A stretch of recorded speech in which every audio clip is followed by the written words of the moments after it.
Welcome, everyone. I call this meeting to order. Please stand and join with me in the Pledge of Allegiance. I pledge allegiance to the flag of the United States of America and to the republic for which it stands, one nation, under God, indivisible, with liberty and justice for all.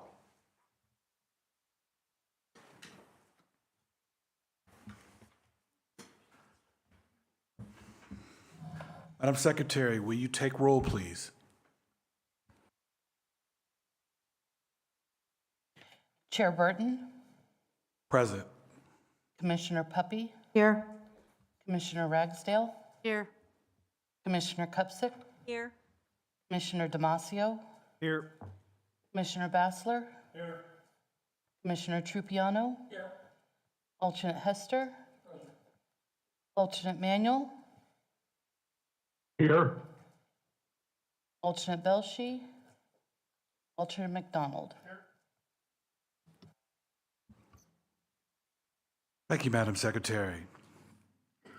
We'll move on to item number 2.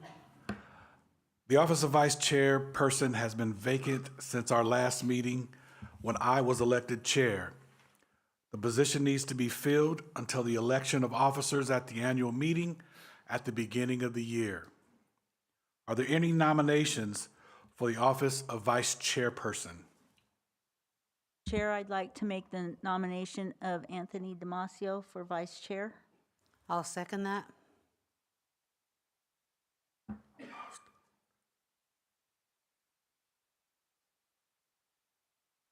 nominations be closed. Thank you. I was lost.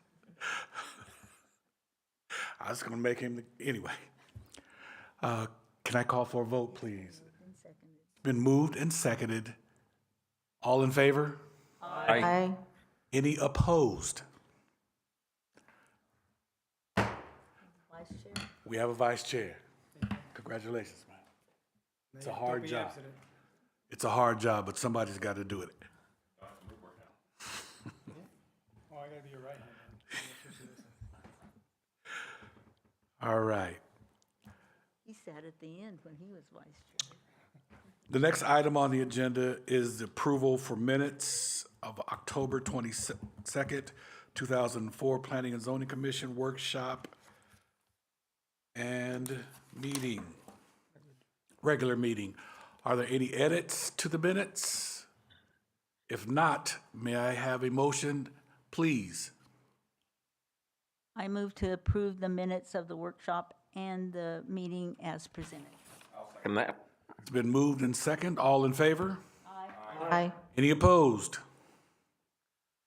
Beautiful. Moving on to the next item. Regular agenda item is 4A, West Fillmore High Street Multifamily Rezone, PLZZ 240009.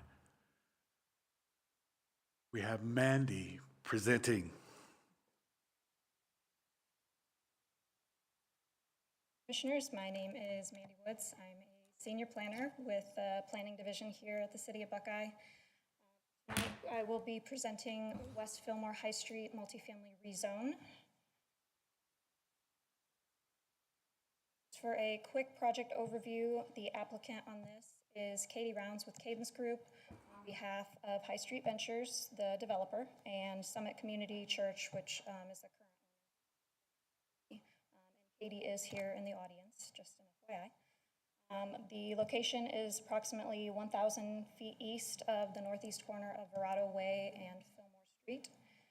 The request itself is to rezone from Commercial Center, which is one of our obsolete zoning districts, to multifamily 2. The site is just under 18 acres in size. This is a vicinity map that highlights the parcel in question. It's just south of the existing Summit Community Church to the north. The site is currently vacant, and the property by and large to the south, east, and west are also all vacant. To the west, I wanted to note that there is an anticipated future mixed-use commercial and multifamily residential development proposed. The subject parcel is located within an activity center land use designation, specifically the landing. We're doing a specific area plan for that, which P&Z is well aware of after several meetings that we've had thus far this year.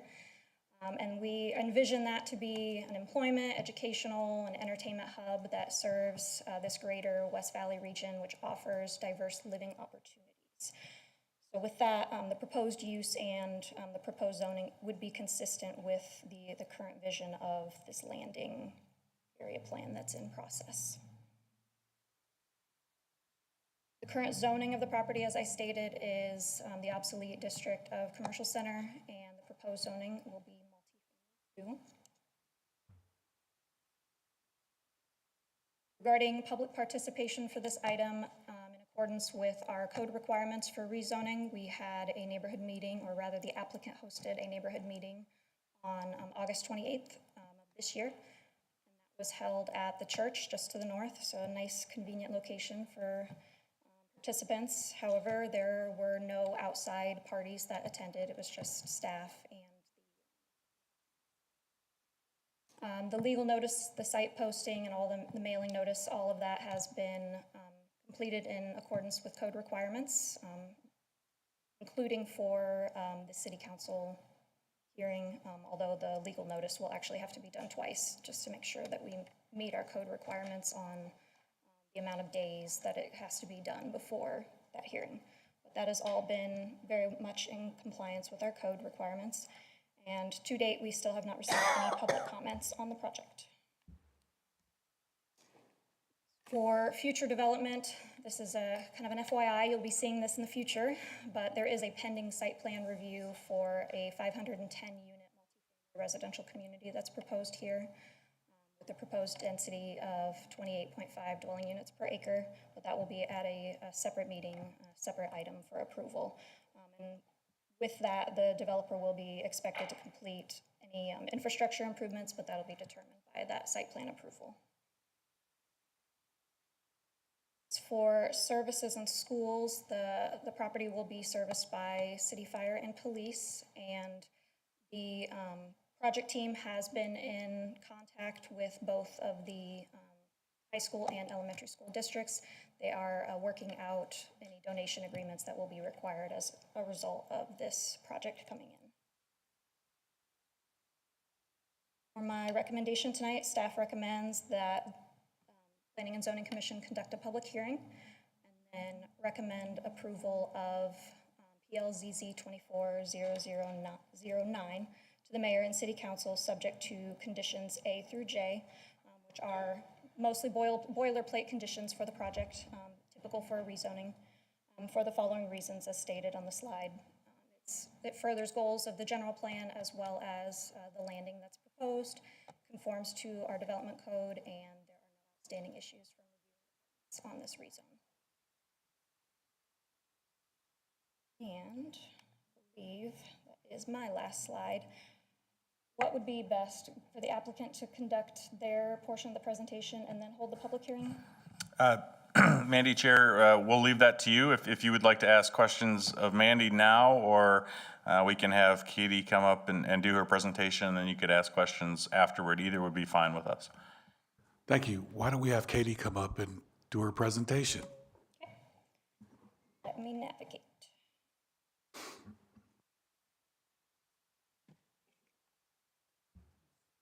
Great. Good evening. I am Katie Rounds. I am with the Cadence Group. We are the owner representatives, and to clarify, we did close escrow on this property last week, so we officially purchased the property from Summit Church. So High Street Ventures is going to be the current property owner and the future developer of this undeveloped parcel located at the east end of Fillmore off of North Verrado Way. We're before you here this evening to request your approval for the rezoning of the parcel to allow for a new gated apartment home community. And thank you to the amazing Buckeye staff, especially Mandy Woods, for helping to shepherd this through the rezone process. I'm assuming. I'd like to just quickly introduce our design team and ownership team to you. Not here presently in physical form, but some are on the Teams call watching virtually. The property owner, again, High Street Ventures. Our architect team is Todd and Associates. Civil engineering team is going to be with Hilgart Wilson, now Colliers Engineering. Landscape architect is also with Todd and Associates, and our traffic engineering team is with the Lokai Group. So just wanted to introduce who High Street Ventures is. It's a development team that you have probably never heard of. They are a British Columbia-based real estate development company that develops and builds environmentally advanced apartment homes across British Columbia and now in Arizona. So this product here in Buckeye is going to be their first in the US and in Arizona. High Street is passionate about developing smarter real estate that makes a real impact by focusing on quality finishes and environmental sustainability that enables homeowners and renters to feel good about their homes.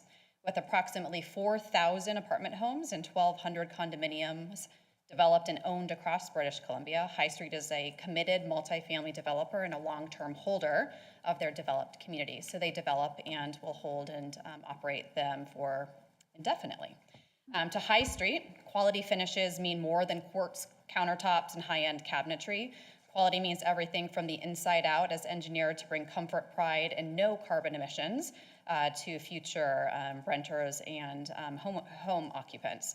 High Street's design and construction team focuses heavily on the design of the building envelope, the mechanical, plumbing, and electrical systems, and site features such as solar and electric vehicle charging, and goes above and beyond any building code. By minimizing energy consumption through this focus on the building shell and mechanical systems, all High Street communities have the potential to fully offset energy consumption. And this product is actually targeted to be a fully net zero product, which will be the first of its kind in Arizona for any multifamily project. So if you're familiar with net zero, we will be as much energy as we will be consuming, we will also be creating and putting back into the system, so netting out at a zero. In a High Street community, you breathe easier, both figuratively and literally. So as mentioned in Mandy's presentation, the site location here is the subject site just to the south of Summit Church along Broadway and Fillmore, the undeveloped parcel that's about 18 net acres. We went through adjacent zoning already, so same kind of map that Mandy had shown previously. Summit Church to the north, which is the existing CC zoning. To the east, we also have the Tut Hill Wash. So there's about an acre or so of land that will remain within the flood zone that we can't develop on, which is netted out of what we will be developing. The remainder of that will be converted out of, I think it's what, floodplain. The part that can be converted out will go through the Clomer-Lomer process to be able to become developed. Just a couple project highlights. I know this evening we're not looking at the design of the site, but wanted to get you excited when this project does come back before you when we're doing our site plan review approval. So the proposed community goes above and beyond the minimum requirements for amenities and outdoor open spaces. Some of these to highlight here, again, it's going to be a fully net zero project. There's going to be a substantial number of electric vehicle charging stations on site. Solar carport canopies and rooftop will span across all of the rooftop spaces. There'll be, of course, a community clubhouse and fitness center. We're going to be introducing what we call a bike cafe storage. So within our community center, there's going to be an indoor bike storage area that also serves as kind of a community gathering area to encourage the residents of our community to use mountain bikes, to use road bikes to commute to work without cars, or just to enjoy the wash and adjacent preserves, and have an indoor space to be able to store those because those bikes are quite expensive.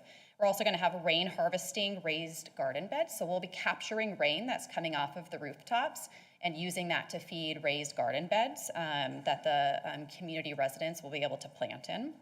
There's going to be a large event lawn with outdoor lawn games, shade structures and barbecues. There's going to be a dog walking path that's going to go around the perimeter of the entire project, and also pedestrian connectivity to the Tut Hill Wash.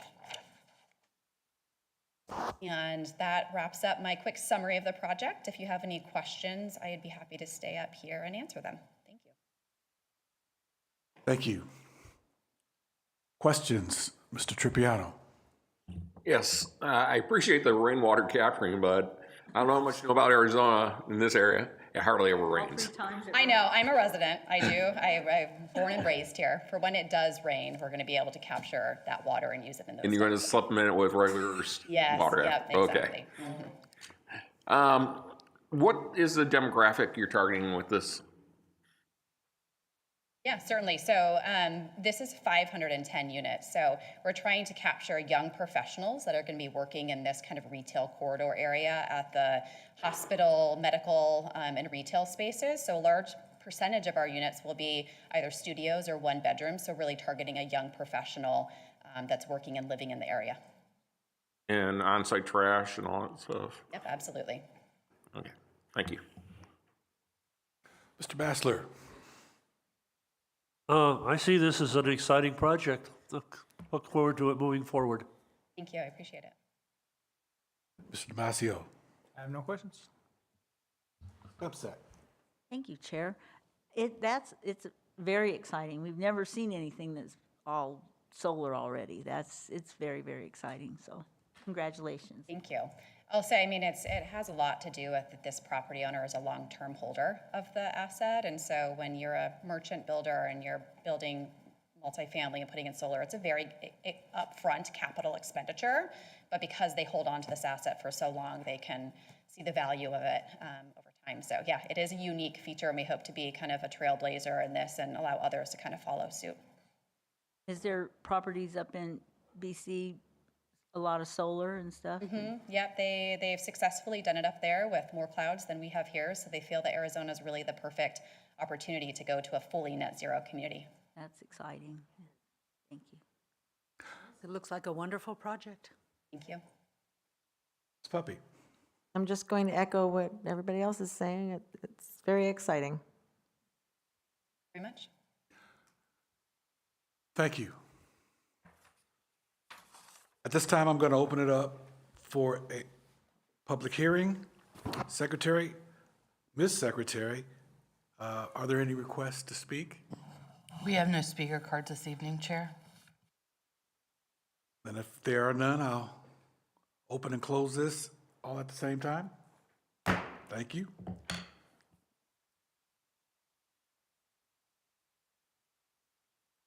Commission, if there's no further questions, comments,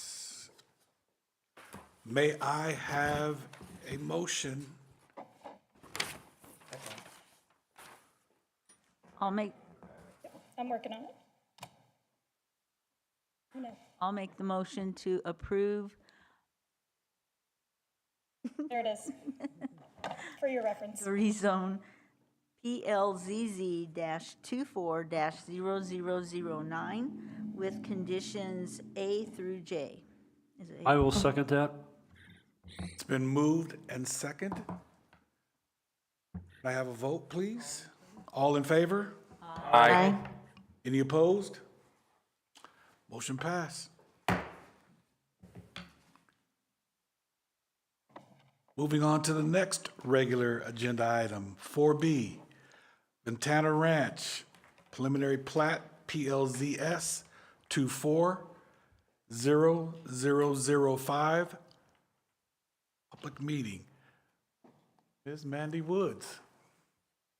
Don't even get a chance to sit down. No, it's great. So this one is for Ventana Ranch Phase 2 preliminary plat. And for the project overview, the applicant on this is Dan Pottinger with Stantec on behalf of Lennar Arizona Inc., which is also the property owner. The location is at the northeast corner of Southern Avenue and Watson Road.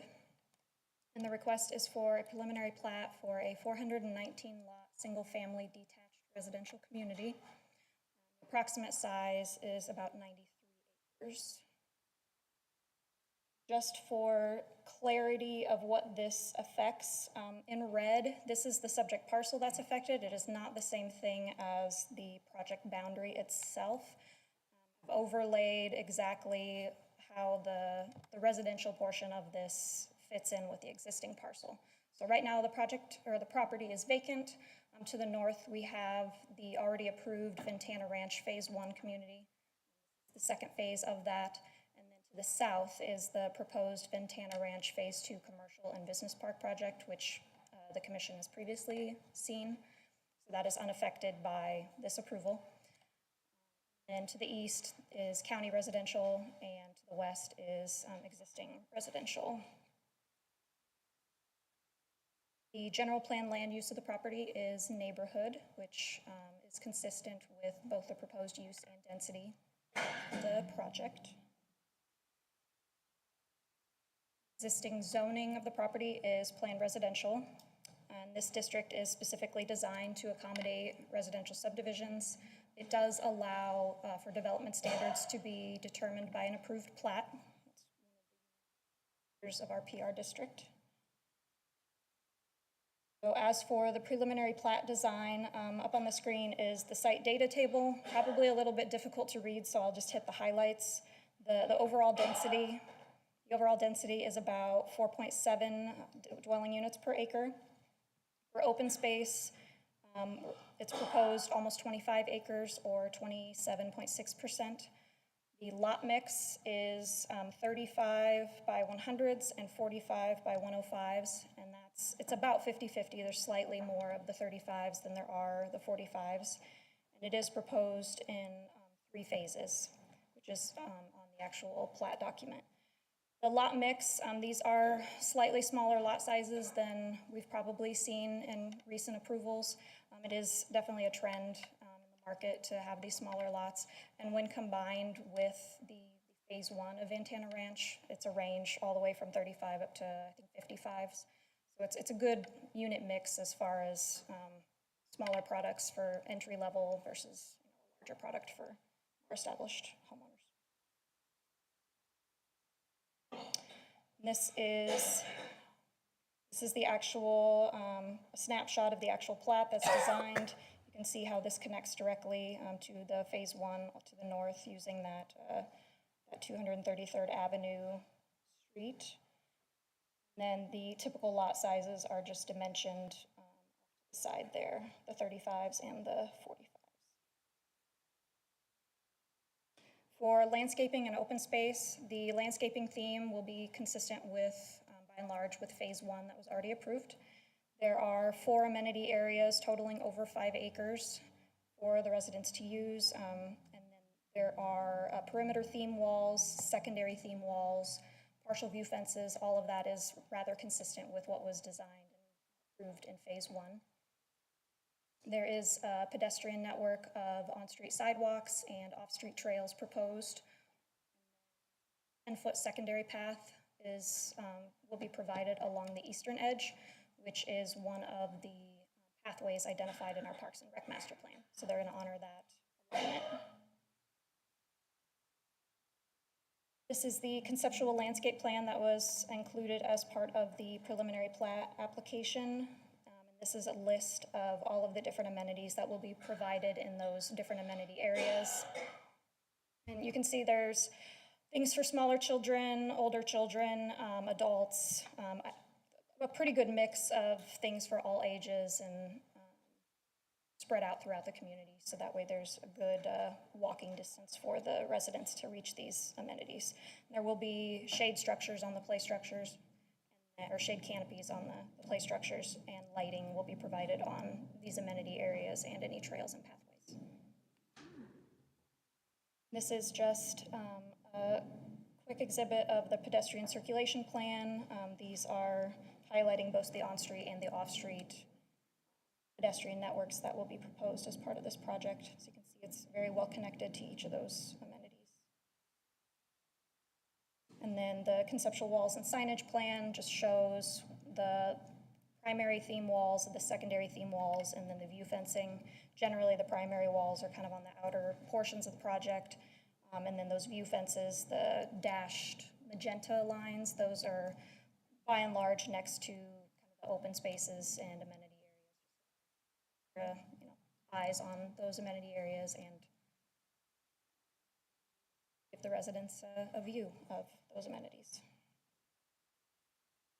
And then these were the concepts that were included as well for the entry monumentation and then the different wall types. And again, as I stated, this is very consistent with what was proposed and approved phase one of this project. For infrastructure, there will be half-street improvements to the adjacent streets, the Spine Road, the 233rd Ave that connects up to the phase one of Ventana Ranch, that will be constructed as a collector. The developer will complete the water and sewer infrastructure improvements in accordance with any of the master reports up to city standards and conditions. Property will be serviced by city fire and police. The applicant has been working with both the high school and the elementary school districts. Donation agreements, and those are pending.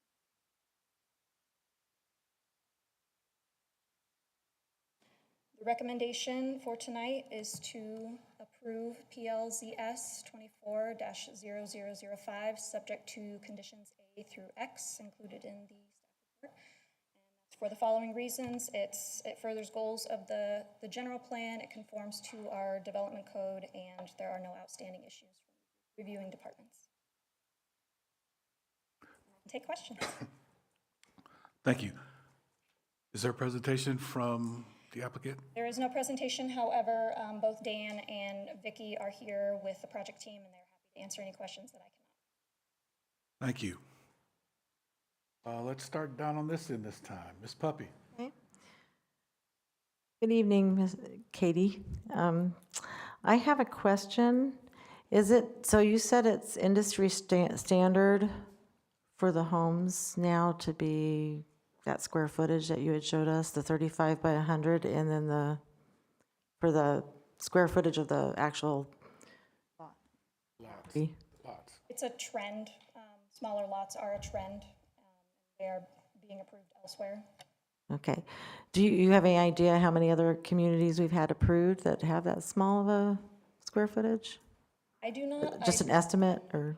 I don't know personally, but I don't know if Chair, Commissioner Puppy, we have probably at least a dozen, if not more, communities with the 45-foot lot widths.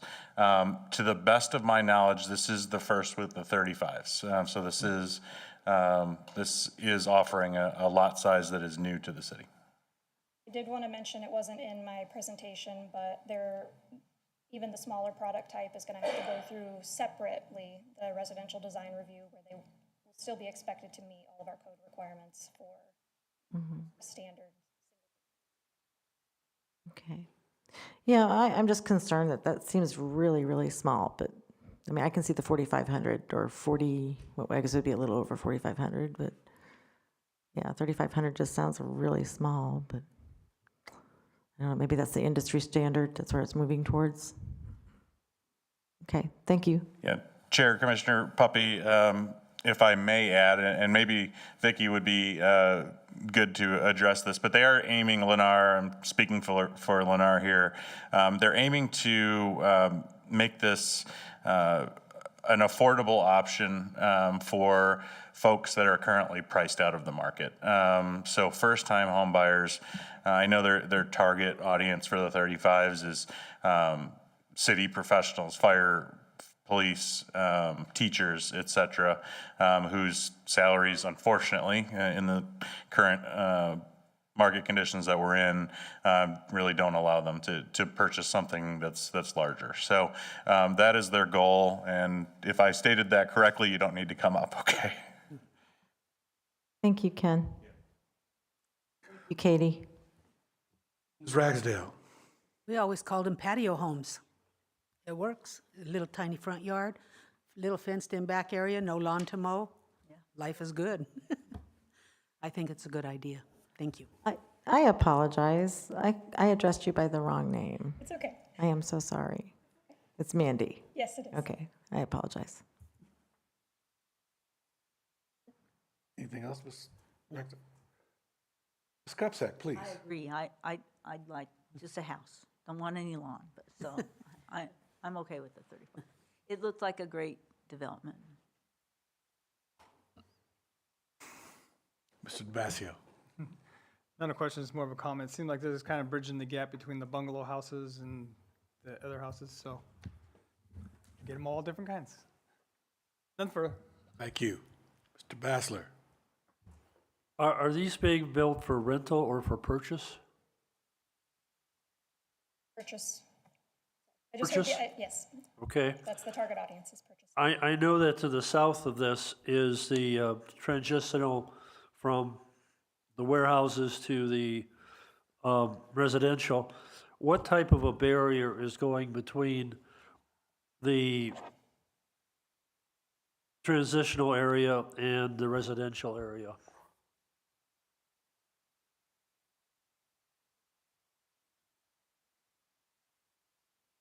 So, let's see.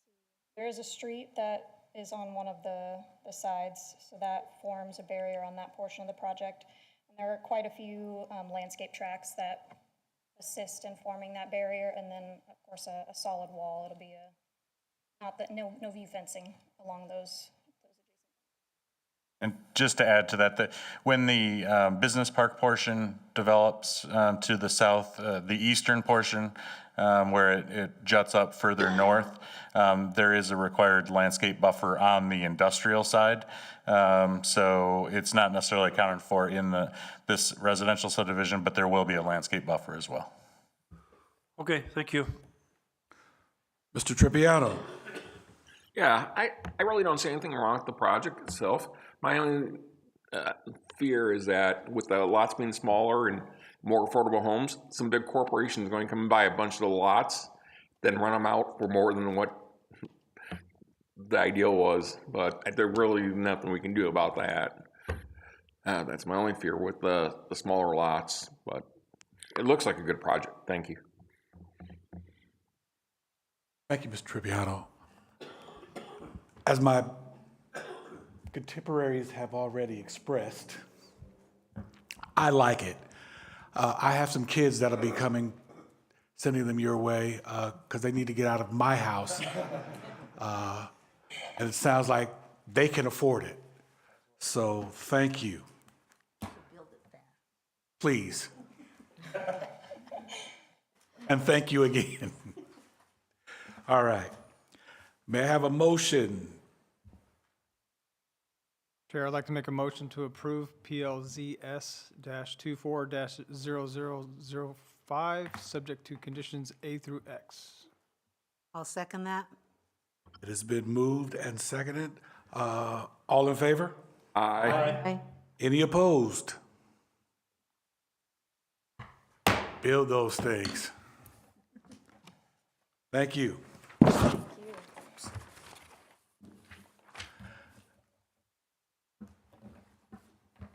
Karen, thank you.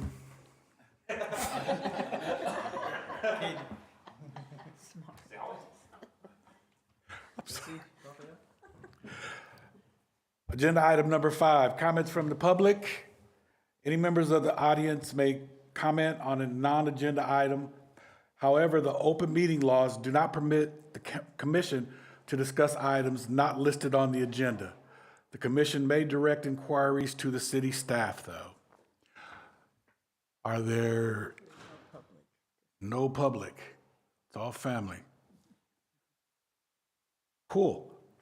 Ken, you are up.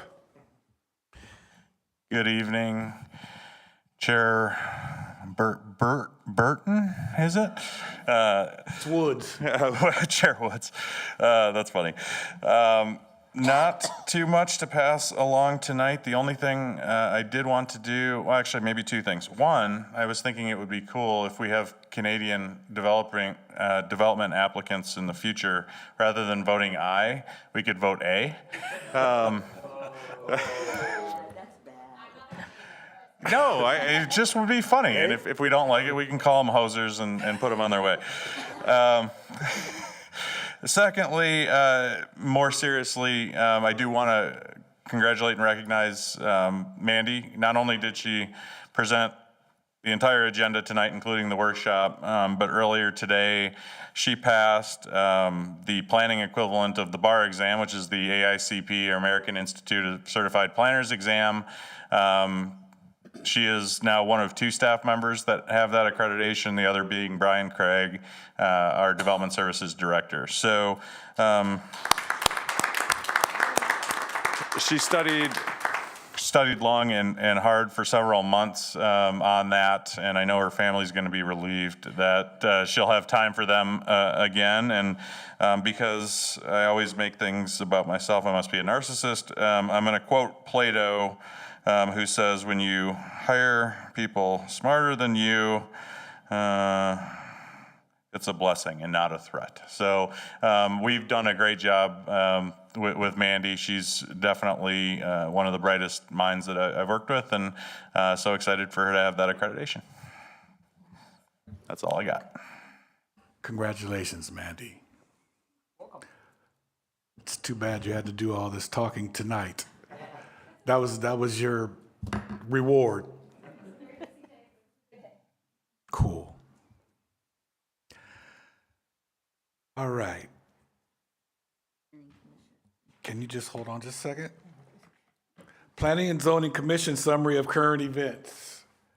Are there any commissioners that would like to speak on a current event? Yes, I would just like to congratulate Mandy on her recent achievement. Thank you. Ms. Ragsdale? No, thank you. Ms. Kupsek? Well, Ms. Ragsdale gave us a little synopsis earlier that the vote for the override at the Buckeye Elementary School is getting closer and closer. So it's only 40 votes. So keep your fingers crossed that those votes keep riding in. For anybody else interested in how the election pans out for the business community, the Chamber has their quarterly breakfast next Wednesday, and it's a legislative review both on all three levels, a national level, state level, and the local level. So we'll have 3 of our top lobbyists there, so it should be a very interesting breakfast. So go on the website and you can register. You don't say anything anymore. Thank you, Ms. Kupsek. Mr. DeBasio? I have nothing, sir. Thank you. Mr. Bassler? No, thank you. Mr. Trippiato? Well, I'm just glad that Ken can quote Plato instead of Play-Doh. So, no, I got nothing else.